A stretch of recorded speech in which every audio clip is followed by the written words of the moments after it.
Hello everyone. तो आज हम लोग देखेंगे पोस्ट बेसिक बीएससी नर्सिंग के लिए। जैसा कि मैंने आपसे प्रॉमिस किया था कि फ्री क्लासेस लेके हम आएंगे, तो उसकी शुरुआत आज से हम करने जा रहे हैं। और उम्मीद करता हूँ कि ये सेशन आप सभी के लिए अच्छा होगा। तो चाहे आप किसी भी जगह से पोस्ट बेसिक बीएससी नर्सिंग कर रहे हैं, चाहे आप एमपी के हों, चाहे आप राजस्थान के हों, चाहे आप बिहार के हों, चाहे आप झारखंड के हों, ये सेशन आपके लिए बहुत लाभकारी होने वाला है। और जो लैंग्वेज की बात अगर हम करें तो इसमें मैंने दोनों लैंग्वेजेस को इंक्लूड किया, यानी कि हम इंग्लिश और हिंदी दोनों ही भाषा में इसको देखेंगे कि जो हिंदी मीडियम वाले हैं उनके लिए भी ये बेनिफिशियल रहेगा, और जो इंग्लिश मीडियम है ऑफ कोर्स उनके लिए तो रहेगा ही रहेगा। तो आइए बिना समय गवाए शुरू करते हैं।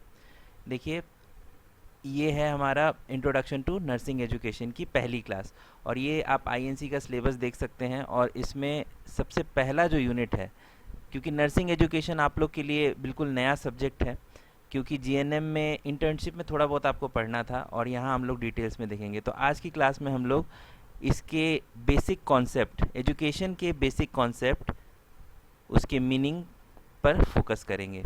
तो आइए शुरू करते हैं। ये देखिए, ये पूरा सिलेबस है आईएनसी का। और आज सबसे पहले शुरुआत हम लोग करते हैं एजुकेशन से। तो देखिए, नर्सिंग एजुकेशन को समझने से पहले सबसे पहली बात ज़रूरी जो चीज़ है वो एजुकेशन के बारे में आपको जानना है। देखिए, एजुकेशन यानी कि शिक्षा, और शिक्षा कोई एक नई शब्दावली या नया वर्ड नहीं है। शिक्षा का आमतौर पे प्रयोग आप करते आ रहे हैं, बहुत समय पहले आपने सुना भी होगा। बेसिकली अगर हम एकदम बेसिक भाषा में, एकदम बुनियादी भाषा में अगर हम कहें, तो शिक्षा क्या होता है? शिक्षा वो होता है जो आपको अंधकार से प्रकाश की ओर ले जाए। बेसिक जो डेफिनेशन जो शिक्षा का हम लोग जानते हैं या सुने भी हैं हमने, कि जो अंधकार से प्रकाश की ओर ले जाए वही ज्ञान है, वही शिक्षा है। तो आज की इस क्लास में हम लोग इसकी पूरी टर्मिनोलॉजी को समझेंगे, क्योंकि ये बेसिक क्लास है। और बेसिक एकदम ज़ीरो से, अगर आप कुछ भी नहीं जानते होंगे एजुकेशन के बारे में, तो बिल्कुल इस क्लास के ख़त्म होते होते आपके पास बहुत नॉलेज आने वाला है। इसीलिए हमारे साथ बने रहें। तो सबसे पहले हम लोग शुरुआत करते हैं इसके कॉन्सेप्ट पे। कॉन्सेप्ट मतलब कि इसकी अवधारणा। देखिए, यहाँ पे इंग्लिश और हिंदी दोनों में लिखा हुआ है। अब जो बच्चे इंग्लिश में समझते हैं, ऐसे मैं सिंप्लीफाई करके इसको आपको बता दूंगा, आपको एकदम अच्छे से समझ में आएगा, बस आप ध्यान से सुनिए। देखिए, अगर हम इसके कॉन्सेप्ट की बात करें, क्योंकि कोई भी चीज़ पढ़ने से पहले उसका कॉन्सेप्ट पढ़ना ज़रूरी है, क्योंकि कॉन्सेप्ट इज़ पावर। तो इसकी कॉन्सेप्ट की अगर हम बात करें, तो लिटरली अगर देखा जाए तो ये लैटिन और ग्रीक भाषा दोनों का इसमें मिला जुला संगम है। तो कुछ लैटिन वर्ड से इसकी उत्पत्ति मानी जाती है। सबसे पहला जो है वो है एजुकेयर। एजुकेयर का मतलब होता है टू ब्रिंग आउट और टू नरिश। देखिए, ब्रिंग आउट का मतलब होता है बाहर लाना, और नरिश का मतलब होता है पोषण करना। ठीक है। और एजुकेशन, एजुकेशन का मतलब होता है द आर्ट ऑफ टीचिंग और ट्रेनिंग, मतलब शिक्षा देना या प्रशिक्षण देना। तो ये दो लैटिन वर्ड हैं। और एडुकेयर है, माफ़ कीजिएगा, यहाँ पे एजुकेशन लिखा होगा, एडुकेयर से ये निकला है, जिसका अर्थ होता है द एक्ट ऑफ टीचिंग, मतलब शिक्षा देना, और ट्रेनिंग का मतलब प्रशिक्षण देना। मतलब जब कभी किसी को कोई चीज़ हम सिखाते हैं, तो सबसे पहले उसको प्रशिक्षण दिया जाता है। वही प्रशिक्षण की यहाँ पे बात की जा रही है। वहीं अगर हम ग्रीक शब्द की भाषा की बात करें, तो ग्रीक भाषा का एक शब्द है पेडागोगी, और पेडागोगी का भी कभी कभी प्रयोग यहाँ पर किया जाता है शिक्षा के लिए, कभी कभी। लेकिन ऑलमोस्ट अगर हम देखें तो लैटिन भाषा से ही इसकी उत्पत्ति मानी जाती है।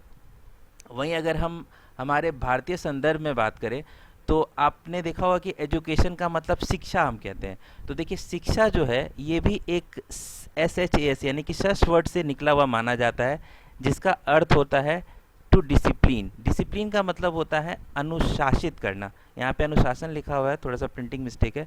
इसका मतलब आप समझ लीजिए अनुशासित करना। यहाँ पे सास लिखा हुआ है, इसको सस होगा दरअसल। ये थोड़ा सा यहाँ पे मिस्टेक है, इसको आप सस में कर देता हूँ। यहाँ पे इसका मतलब हो जाएगा सच। ठीक है। और इसका एक और वर्ड भी होता है टू कंट्रोल और इंस्ट्रक्ट। कंट्रोल का मतलब क्या होता है? देखिए, जैसे कि मैनेजमेंट यानी कि प्रबंधन में one of the most important function माना जाता है कंट्रोलिंग। कंट्रोलिंग इसीलिए क्योंकि नियंत्रण में अगर चीज़ें हैं तो वो सारी चीज़ें सही है। तो शिक्षा का मतलब होता है एक तरह से नियंत्रित करना, या इंस्ट्रक्ट का मतलब आपको पता होगा दिशा निर्देश देना या निर्देशित करना। उसके बाद जो विद्या का हम यूज़ करते हैं, जैसे आपने भी सुना होगा विद्या की कसम, विद्या की कसम। तो जो विद्या है ये विद वर्ड से निकला हुआ माना जाता है, और इसका मतलब होता है टू नो, मतलब जानना। ठीक है, अब हम बात करते हैं इसके मीनिंग की। तो देखिए, मीनिंग की अगर हम बात करें, मीनिंग की अगर हम इस बात करें तो इसकी मीनिंग को दो सेंस में हम क्लासिफाई करते हैं, मतलब दो क्षेत्रों में इसको वर्गीकृत हम करते हैं। एक होता है नैरोअर सेंस और एक होता है ब्रॉडर सेंस। नैरोअर का मतलब होता है संकुचित अर्थ, और एक होता है ब्रॉडर। ब्रॉडर का मतलब होता है व्यापक अर्थ। संकुचित का मतलब कि जो एक लिमिटेड पीरियड ऑफ टाइम के लिए किया जाता है। जैसा कि आप यहाँ देख सकते हैं, यहाँ लिखा हुआ है, in the narrower sense it is regarded as equivalent of instruction. The school includes the whole machinery of education from kindergarten to university. अगर हम नैरोअर सेंस में बात करें, यानी कि संकुचित अर्थ में बात करें, तो इसे निर्देश के समकक्ष यहाँ पर माना जाता है, मतलब निर्देश देने के समकक्ष, इक्विवेलेंट इसको माना जाता है। विद्यालय में जैसे आपको पता होगा कि जब बच्चा शुरुआत में अपनी शिक्षा लेने जाता है तो नर्सरी से उसकी बिगिनिंग मानी जाती है, और नर्सरी या प्ले स्कूल, अभी के समय में तो प्ले स्कूल है बेसिकली, तो प्ले स्कूल से हायर एजुकेशन वो स्कूल में ग्रहण करता है। इसीलिए यहाँ पे लिखा हुआ है किंडरगार्टन से यूनिवर्सिटी। यूनिवर्सिटी का मतलब, अब जैसे मान लीजिए +2 करने के बाद जब आप ग्रेजुएशन करते हैं, पोस्ट ग्रेजुएशन करते हैं, तो वहाँ पे भी ये सारी चीज़ें आपको स्कूल में मिलती है। हालांकि स्कूल के बाद उसको एक अलग टर्म दे दिया जाता है कॉलेज, और फिर कॉलेज से वो फिर यूनिवर्सिटी के अंतर्गत आ जाता है। ठीक है, और यहाँ पर इन सब का पर्पस क्या होता है, तो देखिए पर्पस यानी कि इसका उद्देश्य अगर हम कहें तो इसका पूरा पर्पस क्या है कि to achieve mental development of children entering school. मतलब कि जो भी विद्यार्थी या जो भी बच्चे उस विद्यालय में प्रवेश कर रहे हैं, उनकी मानसिक विकास को प्राप्त करना है। देखिए यहाँ पे ग्रोथ और डेवलपमेंट की बात एक बार ज़रा शॉर्ट में दोहरा लेते हैं हम लोग। ग्रोथ का मतलब क्या होता है कि आपकी फिजिकल साइज बढ़ रही है, ठीक है, और डेवलपमेंट का मतलब होता है कि वो सारी क्षमताएं, वो सारे स्किल्स, वो सारे कौशल आपके अंतर्गत आते हैं। तो वहाँ पे पूरा का पूरा मानसिक जो है विकास, वो उसका मेन लक्ष्य होता है, मतलब एक तरह से नैरोअर सेंस में अगर मैं बोलूँ तो। और अगर वहीं हम इसके ब्रॉडर सेंस की बात करते हैं, तो ब्रॉडर सेंस में शिक्षा जो होता है, शिक्षा में वो सारे एक्सपीरियंस को इंक्लूड किया जाता है। सारे एक्सपीरियंस का मतलब अनुभव। अब यहाँ पे एक चीज़ मैं आपको बता दूँ, ये एक्सपीरियंस वर्ड आपने बहुत बार सुना होगा, लेकिन इसकी लिटरल मीनिंग की अगर हम बात करें तो अभी भी थोड़ा बहुत कहीं ना कहीं ये कन्फ्यूज़न सा रहता है। एक्सपीरियंस दरअसल होता क्या है? एक्सपीरियंस दरअसल होता है कि प्रतिदिन, यानी कि पर डे लर्निंग जो आपकी होती है। क्योंकि मान लीजिए अगर मैं कहता हूँ कि किसी को 3 साल का अनुभव है, डैट मीन्स कि 3 साल मतलब प्रतिदिन उसने कुछ ना कुछ जो सीखा है, वही पर डे की लर्निंग ईयर में कन्वर्ट होकर एक एक्सपीरियंस का काम करती है। यहाँ पे वही चीज़ लिखी हुई है कि in the broader sense education includes all the experience that lead to the development of knowledge, skills, understanding, attitude and behaviour in an individual throughout life. यानी कि व्यापक अर्थ में अगर हम कहें तो शिक्षा में वो सभी अनुभव शामिल होते हैं जो जीवन भर किसी व्यक्ति में ज्ञान, कौशल, समझ, दृष्टिकोण और व्यवहार के विकास की ओर ले जाते हैं। तो ये है कुल मिला के इसकी मीनिंग। तो अब तक हमने देखा शिक्षा का कॉन्सेप्ट, जो कि लैटिन वर्ड से मिलकर बना है। लैटिन के कौन से 2 वर्ड? एडुकेयर और एजुकेशन, ठीक है, जिसमें एक का अर्थ होता है टू ब्रिंग आउट और टू नरिश, और एजुकेशन का मतलब क्या होता है? द एक्ट ऑफ टीचिंग और ट्रेनिंग। और कभी कभी पेडागोगी ग्रीक वर्ड भी इसके लिए यूज़ किया जाता है। अगर हम इंडियन संदर्भ में बात करें, देखिए ये जो है ये मैंने आपके नॉलेज के लिए लिख दिया, ये अगर आप नहीं भी याद करेंगे तो कोई दिक्कत वाली बात यहाँ पर नहीं है। थोड़ा बहुत हमारे भारतीय संदर्भ के दृष्टिकोण से भी आपको ये चीज़ें जाननी ज़रूरी है। अब हम बात करते हैं इसके मीनिंग की। तो मीनिंग में हमने देखा कि इसकी मीनिंग यानी कि इसके अर्थ को हम 2 भागों में बांटते हैं। एक हो गया नैरोअर सेंस में और एक हो गया ब्रॉडर सेंस में। तो नैरोअर सेंस में अगर हम देखें तो इसको इक्विवेलेंट ऑफ इंस्ट्रक्शन, मतलब इंस्ट्रक्शन के इक्विवेलेंट इसको माना जाता है। और ब्रॉडर सेंस में अगर हम बात करें तो इसमें वो सभी अनुभव शामिल होते हैं जो आपकी स्किल्स को, आपकी अंडरस्टैंडिंग को और आपके बिहेवियर को विकास की ओर ले जाते हैं। अब आइए हम आगे चलते हैं। अब हम चलते हैं इसके ब्रॉडर सेंस में। तो देखिए, ब्रॉडर सेंस में अगर हम कहें इसको और अच्छे शब्दों में अगर हम कहें तो ब्रॉडर सेंस का मतलब हो गया कि टोटल डेवलपमेंट ऑफ पर्सनैलिटी, मतलब कि एक व्यक्तित्व का जो विकास है, ठीक है, उसका पूरा विकास। देखिए, व्यक्ति से बनता है व्यक्तित्व। अगर हम व्यक्तित्व की परिभाषा की बात करें तो आपने जीएनएम में बिल्कुल पढ़ा होगा कि पर्सनैलिटी होती क्या है। पर्सनैलिटी का मतलब होता है the sum total of इनेट and acquired disposition, मतलब व्यक्तित्व जो है आपकी जन्मजात और अर्जित प्रवृत्तियों का योग। ये जो योग होता है इसी को हम पर्सनैलिटी कहते हैं। देखिए, यहाँ पे लिखा भी हुआ है in wider sense it is a life long process. मतलब ब्रॉडर सेंस की बात अगर हम करें तो ये जीवन भर, जब तक आप जीवित हैं तब तक ये चीज़ें चलती हैं। It begins with the birth of the child and ends with her death. यानी कि यहाँ पे क्लियरली लिखा हुआ है कि बच्चे के जन्म के साथ इसकी शुरुआत होती है और इसकी मृत्यु के साथ इसकी समाप्ति होती है। और यहाँ पे अदर वर्ड्स में ये भी चीज़ें लिखी हुई है कि it is a process that goes out through out life and is promoted by almost every experiences in life. ठीक है, तो ये था कुल मिला के आपके एजुकेशन का कॉन्सेप्ट, उसकी मीनिंग। और अब हम बात करते हैं इसकी डेफिनेशन की। तो देखिए, डेफिनेशन की अगर हम बात करें तो कई सारे डेफिनेशंस थे जो बुक में लिखे हुए हैं, लेकिन मैंने आपके लिए सिलेक्ट करके वो 4 डेफिनेशंस लाए हैं कि कम से कम इतना डेफिनेशन तो आपको पता होना ही चाहिए। बहुत ही सिंपल है, आप एक बार मेरे साथ दोहराइएगा तो ज़रूर आपको याद हो जाएगा। सबसे पहले डेफिनेशन हम बात करते हैं महात्मा गांधी जी की।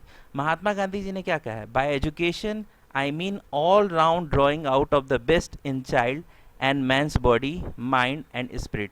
मतलब महात्मा गांधी जी के अनुसार शिक्षा का क्या अर्थ है कि बच्चे और मनुष्य के शरीर, मन, आत्मा में निहित सर्वोत्तम का सबागीर्ण विकास करना। ठीक है, दूसरा डेफिनेशन जो है वो क्या है कि education is the development of good moral character. मतलब नैतिक चरित्र का विकास करना ही शिक्षा का मुख्य परिभाषा है। और ये कहने वाले थे J.F. हर्बर्ट साहब। ठीक है, उसके बाद देखिए उपनिषद, यानी कि जो हमारा उपनिषद है, हमारा उपनिषद क्या कहता है? शिक्षा वह अंतिम लक्ष्य है, शिक्षा वह है जिसका अंतिम लक्ष्य मोक्ष। देखिए, मोक्ष थोड़ा ज़्यादा डीप हो जाएगा। मोक्ष मतलब उद्धार, एक तरह से आपका उद्धार होता है। शिक्षा का जो परिभाषा जो उपनिषद हमारी कहती है वो क्या कहती है? Education is that whose end product is salvation. Salvation का मतलब होता है मोक्ष। और लास्ट जो डेफिनेशन है वो है education is the process of educating और टीचिंग। ये आपको पता ही होगा, ये वेबस्टर साहब का बहुत ही पॉपुलर डेफिनेशन है कि एजुकेशन एक ऐसी प्रक्रिया है जिसके द्वारा बेसिकली हम दूसरे को शिक्षित करते हैं। और टीचिंग का मतलब अध्यापन, किसी को जैसे पढ़ाते हैं, ये चीज़ें कहने की बात है। अगर हम इन चारों डेफिनेशन का कंक्लूज़न निकालें तो कंक्लूज़न ये निकल कर आता है कि शिक्षा जीवन भर चलने वाली प्रक्रिया है। मतलब ये कि ये जब तक आपका जीवन है तब तक ये चलती रहती है। और देखिए, शिक्षा ऐसा नहीं है कि भाई आपने +2 तक पढ़ाई कर ली तो फिर आपकी शिक्षा खत्म हो गई, ऐसा नहीं है भाई। आगे भी ये चीज़ें कंटिन्यू रहती है। जो व्यक्तित्व के समग्र विकास, नैतिक चरित्र, मोक्ष एवं शिक्षण अध्यापन से जुड़ी है। तो ये है कुल मिला के आपका समराइज्ड करके मैंने आपको बता दिया। तो आज हमारी पहली क्लास है, तो आज की क्लास में हम यहीं तक रहने देते हैं। आपको ये क्लास कैसी लगी आप कमेंट बॉक्स में ज़रूर बताइएगा। इस वीडियो को ज़रूर लाइक कर दीजिएगा। और बिल्कुल हाँ, टू बी कंटिन्यूड आपको स्क्रीन पर दिख रहा होगा। टू बी कंटिन्यूड का मतलब यहाँ पर ये है कि ये अभी हमने शुरुआत की है, अभी इसके कुछ टॉपिक्स और हैं बचे हुए। तो जैसे ही टॉपिक, मतलब कि अभी ये यूनिट ख़त्म नहीं हुआ, अभी इसके कुछ और टॉपिक्स हैं जो हम लोग नेक्स्ट क्लास में डील करेंगे। तो अगर आप नए आए हैं हमारे चैनल पे तो हमारे चैनल को सब्सक्राइब करना ना भूलें। अगर आपको ये वीडियो अच्छा लगा तो वीडियो को लाइक ज़रूर कीजिएगा। और कमेंट बॉक्स में अपने सजेशन ज़रूर बताइएगा कि क्या आप इसी तरीके से पढ़ना चाहते हैं या कुछ और आपको इम्प्रूवमेंट चाहिए। अगर इम्प्रूवमेंट चाहिए तो आप ज़रूर कमेंट बॉक्स में अपने सजेशंस टाइप करें। इसलिए मैं ज़्यादा टॉपिक आज नहीं पढ़ा रहा हूँ। आप अपने सजेशन ज़रूर हमें दीजिए कि क्या ये मेथड आपको सही लग रहा है। तो बिल्कुल हम इसी मेथड में आगे भी कंटिन्यू करेंगे। क्लास देखिए, अभी कोई फ़िक्स टाइम मैंने नहीं रखा है, लेकिन मैं कोशिश करूंगा कि जल्द से जल्द जो है बाकी के सब्जेक्ट्स के भी हम क्लास लेके आएँ। अभी जस्ट हमने एक शुरुआत की है और अगर आगे होगा तो हम कुछ और डेफिनेटली आपके लिए और भी कुछ करेंगे, लेकिन फ़िलहाल के लिए हम यहीं तक रखते हैं। और चलते चलते पीवीवी सीरीज़, तरीका मेरा, फ़ायदा आपका। और हाँ, एक बात और, कि अगर आप पीडीएफ आपको चाहिए तो आप कमेंट बॉक्स में टाइप कर दीजिएगा कि पीडीएफ चाहिए, तो उसके लिए मैं एक सेपरेट टेलीग्राम का चैनल बना दूंगा और उसी में हमारी ये पीडीएफ आपको मिल जाएगी, जिससे कि आप अच्छे से रिवाइज कर सकें। तो मिलते हैं बहुत जल्द एक नई वीडियो के साथ। Thank you, love you, bye bye.